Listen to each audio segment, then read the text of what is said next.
कोलकाता शहर के भीड़ भाड़ से दूर शांत और हरे भरे वातावरण में बसी एक कॉलोनी है। सुगम पार्क बेहद साफ सुथरी, जहाँ जिंदगी हर सुबह मुस्कुराती थी। दफ्तर जाते अधिकारी और कर्मचारी, विद्यालय जाते चिड़ियों से चहकते बच्चे, घर के अंदर बनते विभिन्न व्यंजनों की खुशबू माहौल को और भी खूबसूरत बना देती थी। इस कॉलोनी में एक बंगला है शर्मा जी का। आजकल उनके बंगले की रौनक वहां से गुजरते लोगों का ध्यान खींच ले रही थी। कारण बराबर मेहमानों का आना जाना और बंगले की सजावट जो कुछ दिलजलों को भीतर ही भीतर चुभ रही थी। तेरी मेम साहब के बंगले में बड़ी गहमी है आजकल। आखिर क्या बात है सोमा? तू तो वहीं रहती है दिन भर। शर्मा जी के बंगले के आउट हाउस में रहने वाली सोमा के घर आई रिंकी ने एक दिन कौतूहलवश पूछ ही लिया, अरे वो साहब के बेटे पीयूष की नौकरी लग गई है किसी बड़ी कंपनी में, फिर उसकी शादी भी हाल ही में होने वाली है, बस इसी की तैयारी चल रही है। बड़ा अच्छा बच्चा है पीयूष, सोमा ने मुस्कुराते हुए कहा। अब दोनों बाप बेटे बड़े अधिकारी बन गए हैं, लेकिन उसकी ये मुस्कुराहट उसकी दोस्त रिंकी को रास नहीं आई। अरे तू क्यों खुश हो रही है, जैसे तेरे ही लड़के की नौकरी लग गई? ये बड़े लोग हैं, इन्हें हम लोगों से कोई मतलब नहीं होता। रिंकी ने सोमा को सुलगाने की कोशिश की। ऐसा ना बोल रिंकी, साहब और मेम साहब दोनों बहुत अच्छे हैं, हमारे घर कोई कमी नहीं रखते। मेरे विक्की को पढ़ने में भी उन्होंने बहुत मदद की है, इसलिए उनकी खुशी मेरी खुशी है। सोमा की बातों से संतुष्टि झलक रही थी। रिंकी वहां से चुपचाप चली गई। उसके जाने के बाद सोमा भी बंगले की ओर चली गई।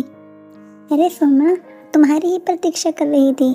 फ्रिज से सब्जी निकाल कर तो खाने की तैयारी कर, मैं बस 2 मिनट में आ रही हूँ। सोमा को आते देख संगीता जी ने कहा। जी मेम साहब। ये कहकर सोमा फ्रिज से सब्जी लेकर किचन में चली गई। लेकिन जाने क्यों रिंकी की बातें उसके जहन से हट ही नहीं रही थी। शायद इंसानी स्वभाव होता ही ऐसा है कि कड़वी बातें भूलने की कोशिश में और भी याद आती हैं। फिर भी खुद को संयत करते हुए सोमा काम निपटाने लगी। इतने में पीयूष आ गया। मासी, आज क्या बना रही हो आप?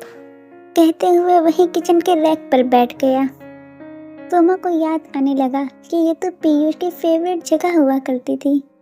छोटेपन में वो भी इसी तरह क्या बना रही हो मासी कहकर यही किचन में बैठ जाया करता था, जब तक कि वो उसे आलू की करारी भाजी कटोरी में नहीं दे देती थी।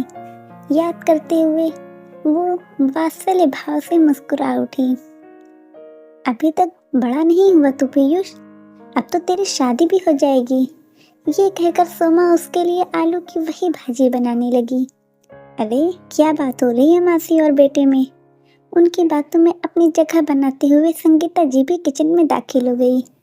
फिर सोमा और संगीता जी ने मिलकर भोजन तैयार किया।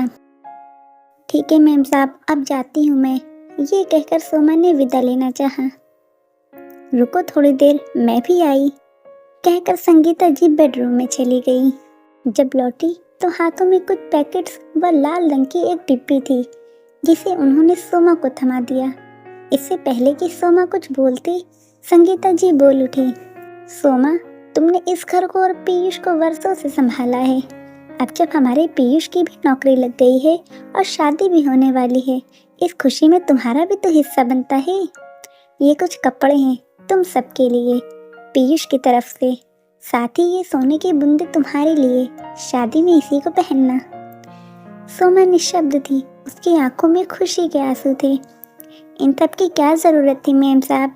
वो गदगद स्वर में बोली।